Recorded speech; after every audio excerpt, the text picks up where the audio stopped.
All right, next example, I want to look at the following integral or integrals. So I'll make this video as long as I feel like it can be. So 1 over this x squared plus 25 to the 3/2. Okay, so that's the next one that we're going to look at. And we know that we should substitute, or at least we should try. There's no guarantee that this will work, by the way, but we can try x equals 5 tangent theta. And if x is 5 tangent theta, then dx is going to be 5 secant theta.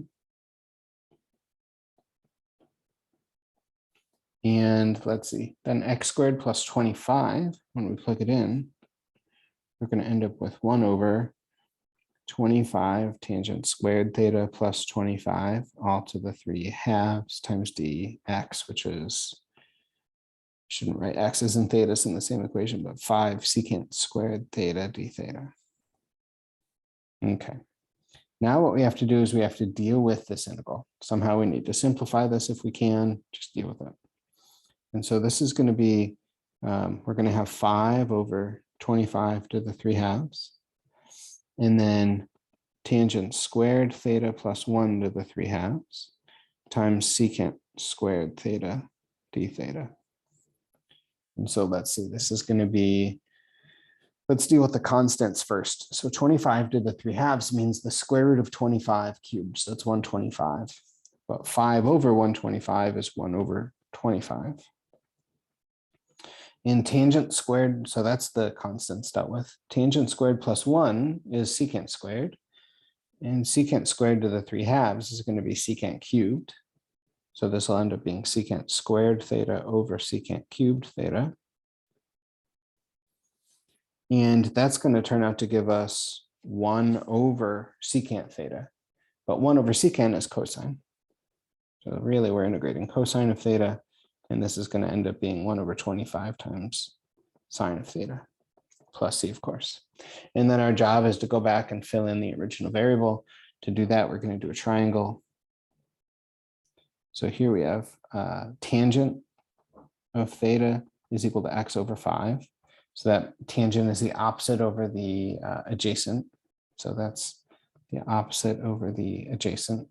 And that means that this other term is going to be the square root of the sum of the squares. So square root of x squared plus 25.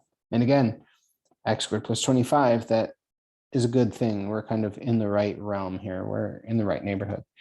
If we see an x squared plus 25 pop up on the triangle, and that was also in the integral, that's a good thing. So sine of theta, it turns out, is going to be the opposite over the hypotenuse. So that's going to be, let's see, x over 25 square root of x squared plus 25. Okay, and so again, you could, if you want, differentiate this, make sure that you get the right derivative, but that's it. And I didn't mean to write a dx, I meant to write a plus c.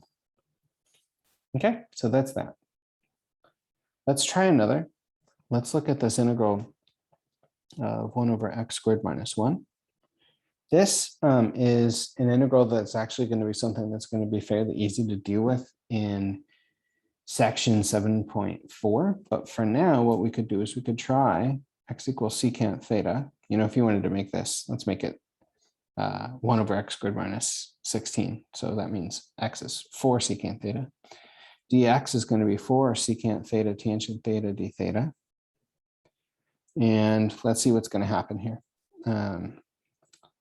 Our 1 over x squared minus 16 is going to be 16 times secant squared theta minus 1. Here we have a 4 secant theta tangent theta d theta. The 4 and the 16 are going to simplify to give us 1/4. So now we're going to have secant theta tangent theta over secant squared theta minus 1. And secant squared theta minus 1 is going to be tangent squared. So this is going to be 1/4 of secant theta over tangent theta. Because this was tangent, I should write this better, but this is tangent squared, and then tangent over tangent squared will be 1 over tangent. Okay.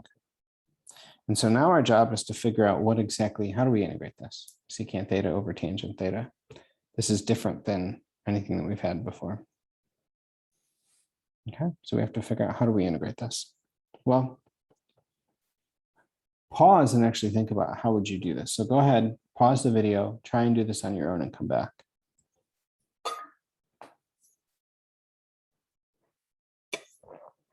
Okay, hope you pause the video. Secant theta is 1 over cosine. Tangent is sine over cosine. And so if we take the ratio, we're going to end up with 1 over sine theta, right? Because this is 1 over cosine theta. Let me just write it like this. This is 1 over cosine theta. Tangent is sine over cosine. The cosines cancel. We end up with 1 over sine. Well, 1 over sine, we know is cosecant theta. In cosecant theta, we talked about its antiderivative is the natural log, negative natural log of the absolute value of cosecant theta plus cotangent theta plus c. So again, it doesn't, this integral of cosecant doesn't come up a lot, but it comes up a little. And then we have to figure out what's cosecant and what's cotangent in terms of x. And so we know that secant of theta is x over 4. And that means that cosine of theta is 4 over x. So our job now is to figure out what's cosecant and cotangent. And cosecant theta, I mean, all we really need to know is, so cosecant is 1 over sine theta. If we can figure out sine theta, we can figure out the rest. And cotangent theta is cosine over sine. We already have an expression for cosine. Cosine of theta is 4 over x. So all we really need to do is figure out what's sine of theta. And cosine of theta is 4 over x. So that's the adjacent over the hypotenuse. And that means that we're going to have the square root of x squared minus 16 here. Okay, and again, x squared minus 16 appeared in the integral, so that's good. And so sine theta is going to be the opposite over the hypotenuse. So that's square root of x squared minus 16 over x. And therefore, cosecant of theta is going to be the reciprocal of that, x over the square root of x squared minus 16. So x over the square root of x squared minus 16. And therefore, cotangent, if you want to do it this way, you could do cotangent as cosine over sine, or cotangent is just the adjacent over the hypotenuse. So either way you want to do it, you got 4 over x square root of x squared minus 16. So that means that altogether this integral is going to be negative 1/4 times the natural log of the absolute value of x over the square root of x squared minus 16 plus 4 over the square root of x squared minus 16. And there's some simplifying that can happen here. So just to show you things just to watch out for, you could write this as negative 1/4 natural log of the absolute value x plus 4 over the square root of x squared minus 16.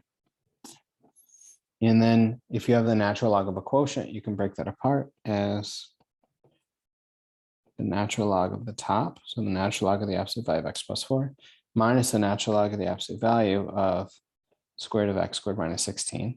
I can drop the absolute value because square roots are positive. The square root function is positive. And then a few other things that we could do. We could take this square root.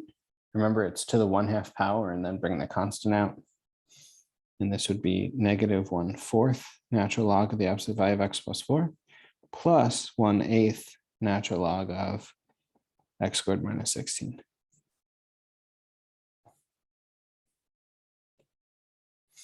Okay, so that's just another way that you could do this. And actually, there's one more simplifying step here, which I didn't think about.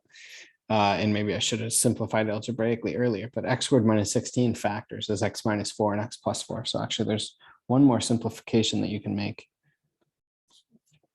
This is x plus 4. I think when we got rid of the square root, we might need to put the absolute values back in. Nah, I guess it's fine. So here we have 1/8. The natural log of x minus 4 times x plus 4.